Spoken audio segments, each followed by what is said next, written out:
શરૂઆતમાં શ્રીજી મહારાજે સંતોને કેમ રહેવું જોઈએ એની વાત કરી. તમારે જે કાંઈ જોઈએ તે અમને કહેવું, અને ઘેર જવાનું મન થાય તો પણ કહેવું. કીધા વિના સીધું છટકી નહીં જવાનું.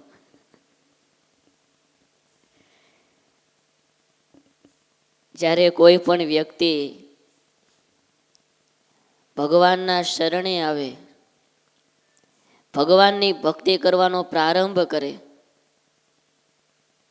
ભગવાન કે ભગવાનના ભક્તના સમૂહમાં રહેવાની શરૂઆત કરે, ત્યારે ગુણાતીતાનંદ સ્વામીએ વાતોમાં લખ્યું,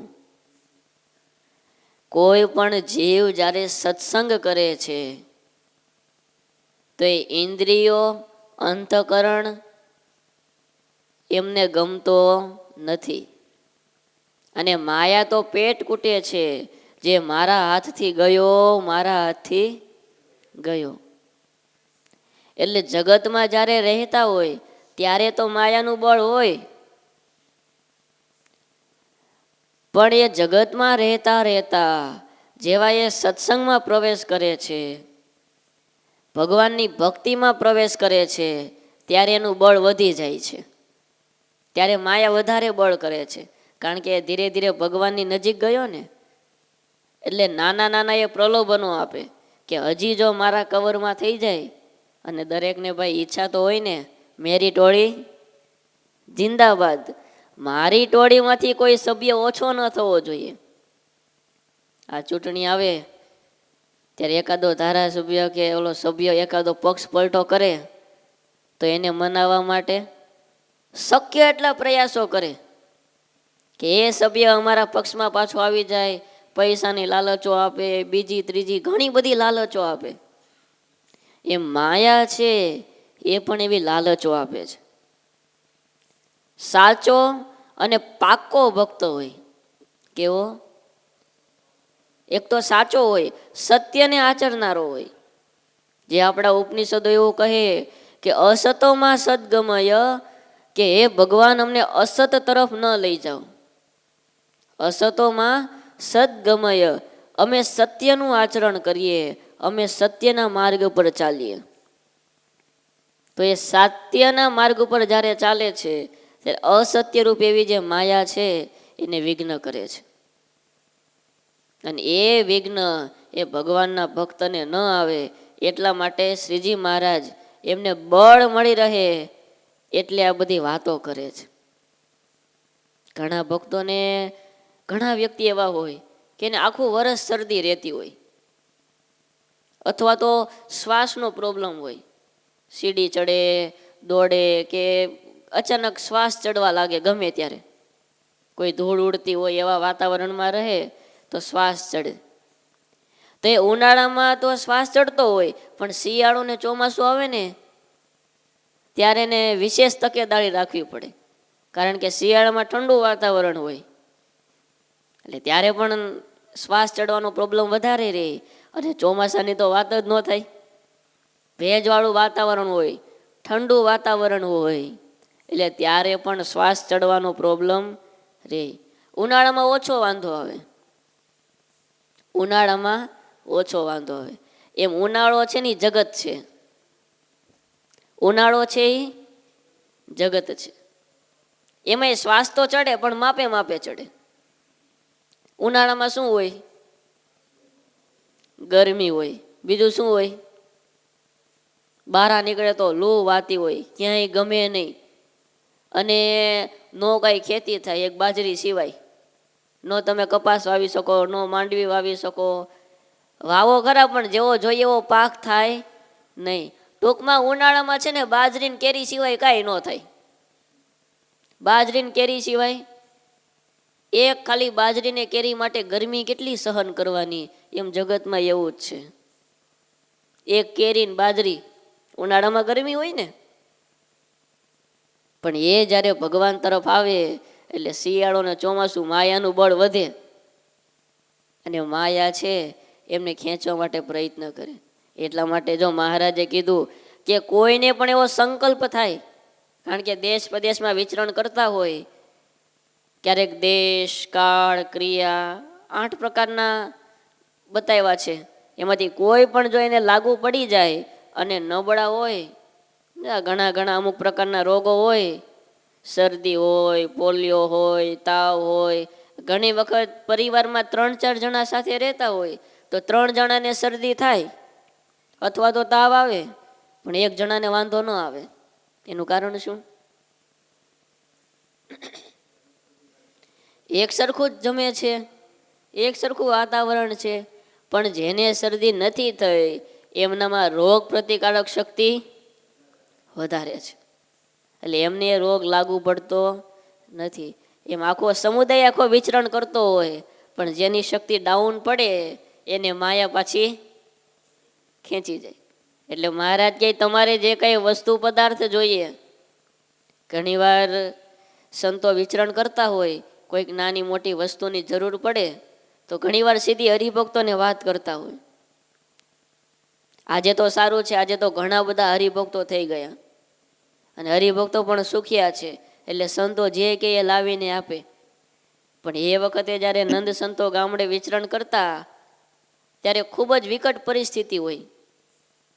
હરિભક્તો હોય સારામાં સારા, એમને પણ માંડ જમવાના ટાઈમ પૂરા થતા હોય. અને પછી એ સંતો જાય, કોઈ નાના સંતો હોય અને પછી વાત કરે કે આટલું 1 કિલો ઘી જોશે, 1 કિલો ખાંડ લઈ આવો, આ લઈ આવો, આ લઈ આવો. હા સ્વામી, હા સ્વામી, હા તો પાડી દે. પછી ડેલી બહાર નીકળીને વિચાર કરે કે લાવવું ક્યાંથી બધું, 1 કિલો ઘી, આટલી ખાંડ ને બધું લાવવું ક્યાંથી? પછી વિચાર કરવો પડે. અથવા તો પોતાના માટે કોઈ વસ્તુ હોય તો એ પણ વસ્તુ વધી ન જાય. આમાં મહારાજને 2 વાત સમજાવી છે. પહેલી વસ્તુ કે એક તો મહારાજને કહે તો હરિભગતને અભાવ ન આવે. સીધી હરિભગતને વાત કરે કે આવી રીતના કંઈક કરવું છે, તો કદાચ હરિભક્ત ગુણભાવ વાળા હોય તો ક્યારેક એમ થાય કે આવું શું કામ હશે, આવું શું કામ કહેતા હશે. અને બીજું કે જો મહારાજને પૂછી અને પછી વસ્તુ લેવામાં આવે ને તો એમની પાસે જાજી વસ્તુ ભેગી ન થઈ જાય. નહીતર જેમ ગૃહસ્થ હોય અને એ ધ્યાન ન રાખે, તે લોભને કારણે ઘણું બધું ભેગું થાય, એમ અમારા સમાજમાં જો ધ્યાન ન રાખવામાં આવે ને તો પેનું, પેન્સિલું, આ કેટલું ભેગું થઈ જાય. કારણ કે બધા દેવાવાળા જ હોય. લ્યો સ્વામી આ તમારે કામ લાગશે, લ્યો સ્વામી આ પેન હારી છે, લ્યો સ્વામી આ ડાયરી સારી છે, લ્યો આ હારી છે. મેં હમણાં 3 દી પહેલા 12 પેન કાઢી, બોલો કેટલી? 12 પેન. બર્થડે હોય જ દરરોજ, એકાદા છોકરાનો હોય જ કે સ્વામી પેન, બધા પેન લઈને જ આવે કે સ્વામી પેન પેન. પછી સ્ટોરમાં દઈ આવી, લ્યો ભગતા, કંપાસ ભરાઈ જાય તરત.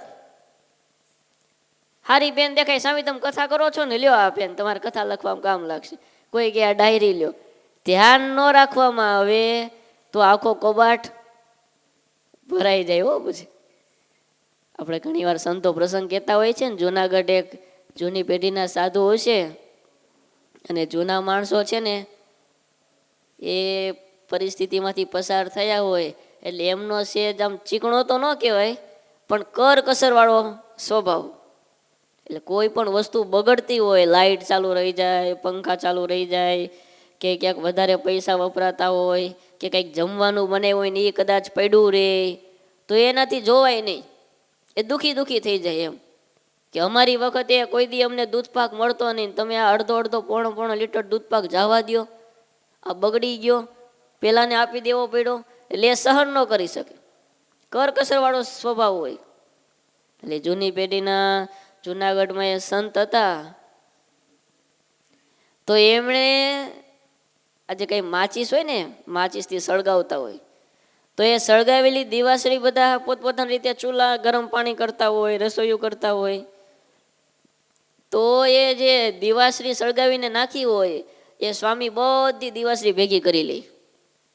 જે સળગાવેલી દીવાસળી હોય ને એ દીવાસળી ભેગી કરી લે.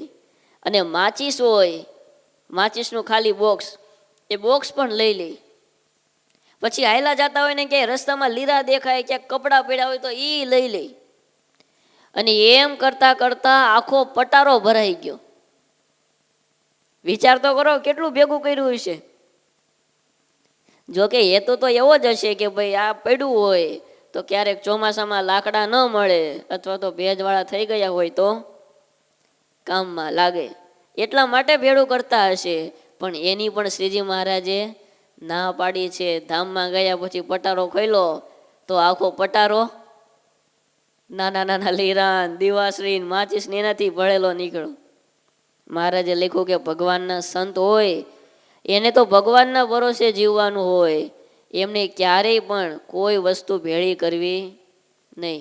બપોરનું મળે તો સાંજની ચિંતા ન કરવી, અને સાંજનું મળે તો સવારની ચિંતા ન કરવી.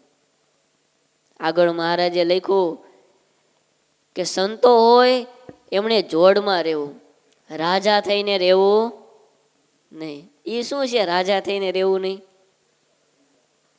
સાથે સંતો ભક્તો સાથે રહેતા હોય તો રાજાને શું કરવાનું હોય?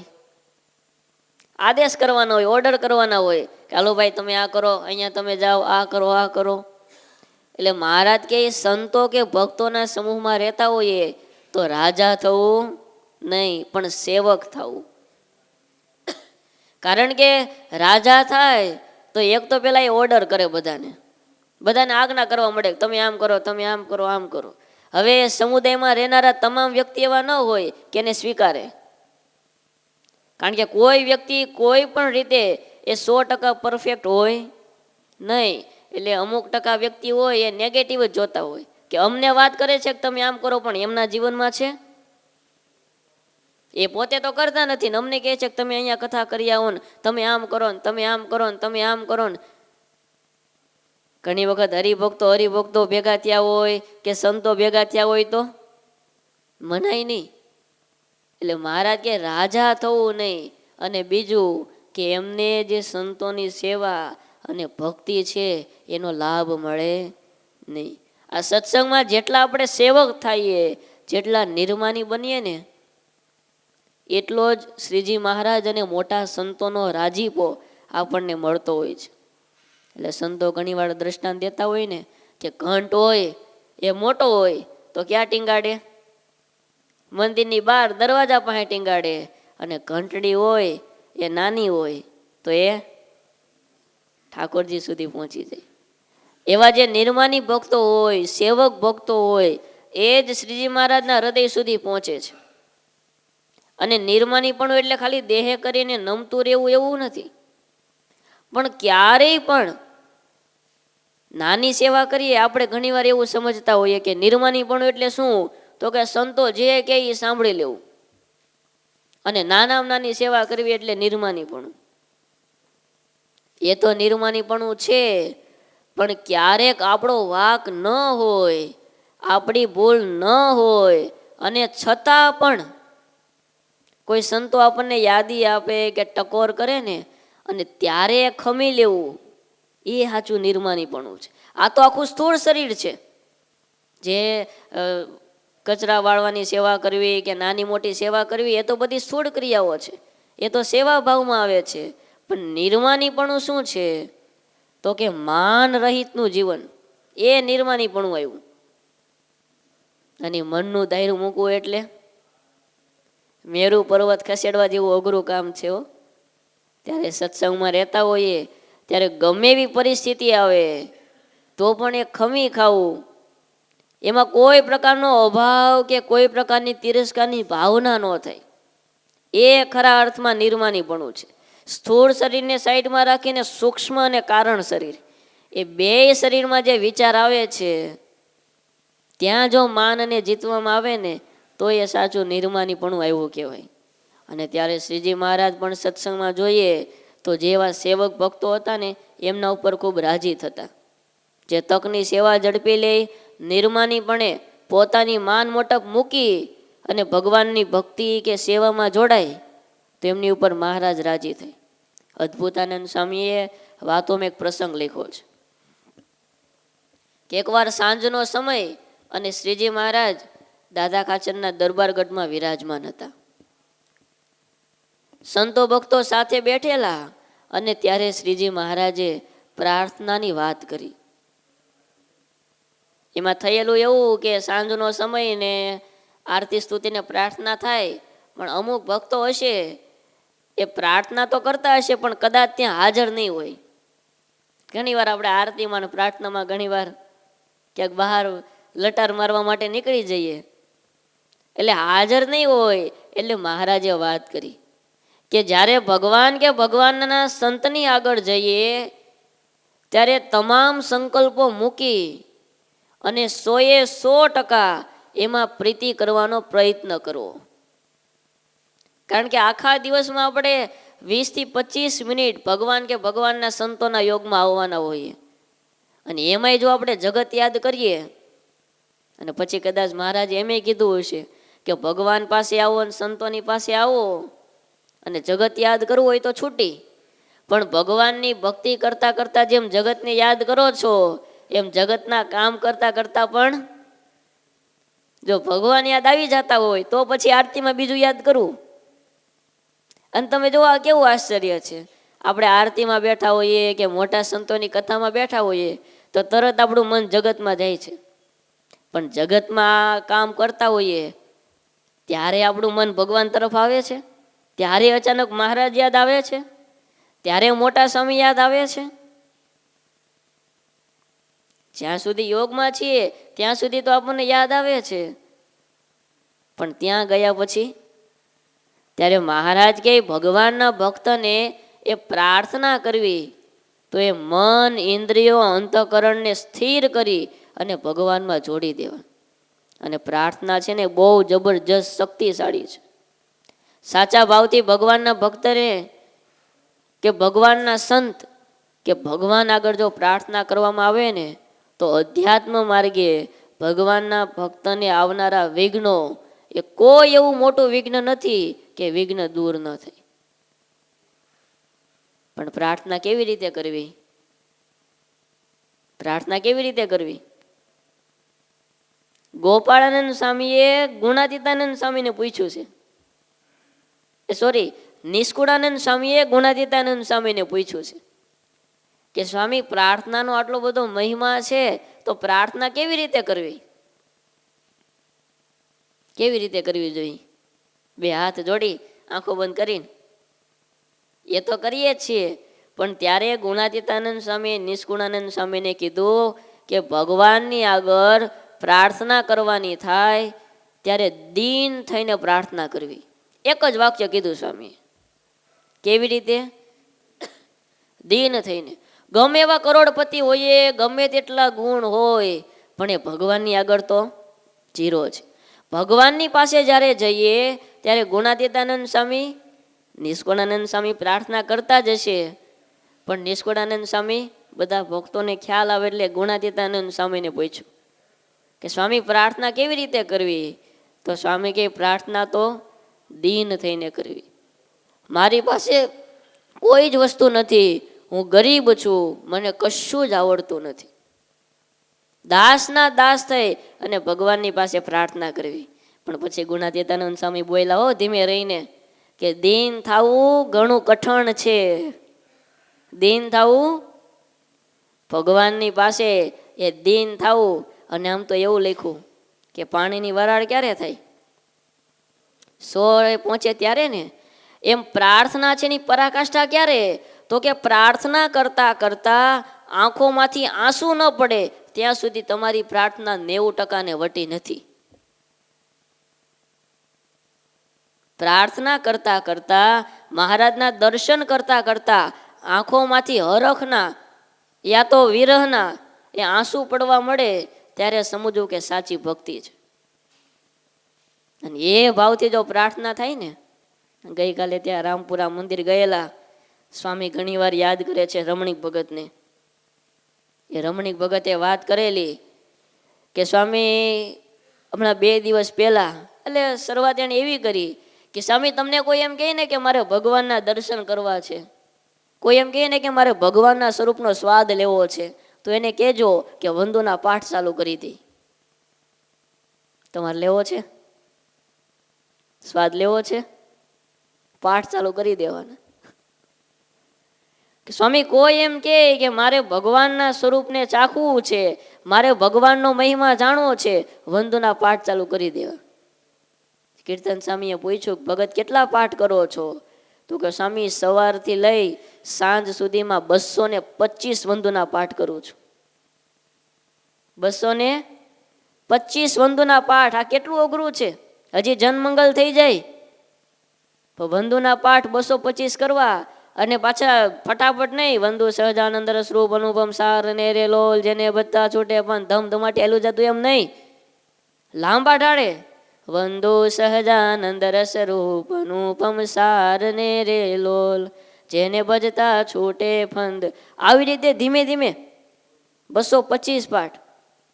સ્વામી હમણાં 3 દિવસ પહેલા રાત્રે અચાનક નીંદર ઉડી ગઈ અને 12 વાગે મેં વંદુનો પાઠ ચાલુ કર્યો. પણ ખબર નહીં, અચાનક બીજું પદ આવ્યું, આવો મારા મોહન મીઠડા લાલ, કે જો તારી મૂર્તિ રે લોલ, જતન કરી રાખો રસિયા રાજ, વિસારું નહીં ઉરથી રે લોલ. બસ હજી સ્વામી શબ્દો બોલાતા હતા અને અચાનક હૃદય ભરાઈ ગયું, મહારાજ યાદ આવી ગયા. અને બસ પછી આમ બોલવા જાવ ને ત્યાં પાછો ગળે ડૂમો ભરાઈ જાય. બોલવા જાવ ને, સવારે 4 વાગ્યા સુધી પ્રયત્ન કર્યો પણ સ્વામી 5 પદ સુધી માંડ પહોંચાણું. આંખમાંથી આંસુડા ચાલ્યા જાય. શું કામ રોઉં છું એ ખબર નહીં, પાછી શું કામ આંસુડા પડે છે એ ખબર નહીં. અને આ જ પ્રેમની પરાકાષ્ઠા છે કે ભગવાનની ભક્તિ, ભગવાનની પ્રાર્થના કરતા કરતા આપણું હૃદય ભળાઈ જાય, હૃદય છે પીગળી જાય ને, એ સાચો પ્રેમ છે. એ દીન ભાવથી જ્યારે પ્રાર્થના થાય ને ત્યારે પ્રાર્થના ભગવાન સ્વીકારે છે. तुम ही हो माता पिता, तुम ही हो, तुम ही हो बंधु सखा, तुम ही हो, तुम ही हो माता पिता, तुम ही हो, तुम ही हो बंधु सखा, तुम ही हो. जो खिल सके ना वो फूल हम है, तुम्हारे चरणों की धूल हम है. दया की दृष्टि सदा ही रखना, तुम ही हो माता पिता, तुम ही हो. जो खिल सके ना वो ફૂલ હમ હે, કે હે ભગવાન તારા દરબારમાં અનેક ખીલેલા ફૂલડાઓ આવે છે. ગોપાળાનંદ સ્વામી, ગુણાતીતાનંદ સ્વામી, શાસ્ત્રીજી મહારાજ, જોગી સ્વામી, આ બધા સંતો, દાદા ખાચર, પર્વતભાઈ, આ બધા ભક્તો એ પોતાના જીવન, પોતાના ગુણથી ખીલી ગયા અને તમારા ધામને પામી ગયા. પણ હે ઠાકોરજી, હું એક નાનું ફૂલડું એવું છું કે હું તમારી આગળ ખીલી શક્યો નથી, કળી સ્વરૂપે રહી ગયો છું, અથવા તો જેવો ખીલવો જોઈએ એવો ખીલી શક્યો નથી. જો ફૂલ ખીલ સકે ના વો ફૂલ હમ હે, તુમ્હારે ચરણો કી ધૂલ હમ હે. દયા કી દૃષ્ટિ સદા હી રખના, તુમ હી હો માતા પિતા, તુમ હી હો. ત્યારે યામુનાચાર્યજી મહારાજે ભગવાનને પ્રાર્થના કરી, ન ધર્મ નિષ્ઠો સ્મિન ચાત્મ વેદી, ન ભક્તિ માનસ્વત ચરણારવિંદે. કે હે ભગવાન, ન ધર્મ નિષ્ઠો, કે મારામાં ધર્મની નિષ્ઠા પણ નથી. મને શું ધર્મ કહેવાય, કેવી રીતે ધર્મનું પાલન કરવું જોઈએ એ મને કશી જ ખબર નથી. ન ધર્મ નિષ્ઠોસ્મિન ચાત્મવેદી, કે મારામાં આત્મનિષ્ઠા પણ નથી, હું આત્મ તત્વને જાણતો પણ નથી અને જાણવાની ઈચ્છા પણ નથી. જાણવાની ઈચ્છા થાય પછી આત્માને જાણે ને. મેં આત્મ તત્વને જાણ્યું નથી અને જાણવાની ઈચ્છા પણ નથી. ન ભક્તિમાન સ્પદ ચરણારવિંદમ, કે ભગવાન તારા ચરણ કમળમાં એ જે ભક્તિ હોવી જોઈએ એ ભક્તિ પણ મારામાં નથી. પાછા ભક્તિ તો કરતા હોય પણ કેવી ભક્તિ નથી કે તમે રાજી થાવ અને પેલા જે ભક્તો કરી ગયા એવી ભક્તિ, એવો ધર્મ અને એવો આત્માનું સાક્ષાત્કાર દર્શન નથી. પોતે કેવા મોટા ભક્તિના આચાર્ય છતાં પણ કેટલા દિન આધીન થાય છે. ન ધર્મનિષ્ઠોऽસ્મિ ન ચાત્મવેદી ન ભક્તિમાન સ્ત્વદચરણારવિંદમ અકિંચનો નાન્યગતિ શરણ્યમ ત્વત્પાદમૂલં શરણં પ્રપદ્યે. અકિંચન કહેતા કે હું ગરીબ નહીં, ગરીબથી પણ ગરીબ છું, જેની પાસે કોઈ વસ્તુ નથી, ત્યારે એની માટે અકિંચન શબ્દ વપરાય. ત્યારે હું તો અકિંચન છું, મને કોઈ વસ્તુની ખબર નથી, કશું જ જાણતો નથી. અકિંચનો નન્ય ગતિ શરણ્યમ ત્વત્પાદ મૂલમ શરણમ પ્રપદ્યે, કે બસ હવે મારી પાસે એક જ દરવાજો ઉઘાડો છે, હું તારા ચરણ કમર પકડી અને તારી પાસે પડ્યો છું, તારા આશરે આવ્યો છું, હવે તારે મારું જે કરવું હોય તે કરજે. જો આ કેટલો દીન ભાવ છે અને કેટલા દીન ભાવથી ભગવાનને પ્રાર્થના થાય છે. અને આવી રીતે મહારાજે વાત કરી કે બધા ભક્તોએ દીન ભાવે, ગુણાતીતાનંદ સ્વામીએ વાત કરી, મહારાજે પણ કીધું કે આવી રીતે પ્રાર્થના કરવી. એ પ્રાર્થનાની વાત પૂરી થઈ અને પછી થોડીક વાર મહારાજે કથા વાર્તા બંધ કરી, એટલે ભક્તોને કાંઈ નાના મોટા નિયમ હોય તેમણે માળા ફેરવવાની શરૂ કરી. ભક્તો સ્વામિનારાયણ સ્વામિનારાયણ માળા ફેરવતા હશે. શ્રીજી મહારાજે બ્રહ્મચારી મહારાજ પાસે પોતાની માળા મંગાવી કે અમારી માળા લાવો, અને મહારાજ માળા ફેરવવાનું ચાલુ કરી. એટલે સંતોને આશ્ચર્ય થયું, ભક્તોને આશ્ચર્ય થયું. તો આપણે પ્રસંગ ઘણી વાર સાંભળ્યો હોય, ત્યાં તો એ લોકોને આશ્ચર્ય થાય કે મહારાજ અમે તો તમારા નામની માળા ફેરવીએ, અમે તો તમને સર્વોપરી માનીએ, પણ તમે કોના નામની માળા ફેરવો છો? અને ત્યારે અદ્ભુતાનંદ સ્વામીએ વાતોમાં લખ્યું કે શ્રીજી મહારાજ બોલ્યા કે અમારા ધર્મ નિયમ જે ભક્તો પાડે છે, અમારા સંતોની સેવા કરે છે, અને આ સત્સંગમાં જે નિર્માનીપણે વર્તે છે, દીન આધીન થઈ દાસના પણ દાસ થઈને વર્તે છે, એવા સંતો અને એવા ભક્તોને યાદ કરી અને એના નામની માળા અમે ફેરવીએ છીએ. જો ત્યાં મહારાજે કોઈ કરોડપતિઓ શેઠિયા એ વખતે હશે ને, ઘણી સેવા કરનારા હશે, ઘણા કથાકારો હશે, ઘણા મોટી મોટી કળાવાળા હશે, પણ એ કોઈને નહીં. મહારાજ કોને યાદ કરે છે? જે દીન આધીન થઈ નિર્માનીપણે સત્સંગમાં સેવક બની અને જીવન જીવે છે, એવા ભક્તોને શ્રીજી મહારાજ યાદ કરે છે. ત્યારે યાદ કરતા એમ નહીં, આજે પણ મહારાજ સત્સંગમાં જે કોઈ સત્સંગ માટે કસાય છે, રાત્રિ દિવસ મહેનત કરે છે, એમને શ્રીજી મહારાજ અને મોટા સંતો ચોક્કસ યાદ કરતા હોય. ત્યારે શ્રીજી મહારાજે લખ્યું કે સંતો ભક્તો સાથે રહેતા હોઈએ તો રાજા થઈને રહેવું નહીં. ગુરુ મહારાજ કહે છે ને, બોસ થવામાં લોસ છે. ત્યારે રાજા થઈને નહીં, પણ સેવક બનીને રહેવું. સહજાનંદ સ્વામી મહારાજની જય.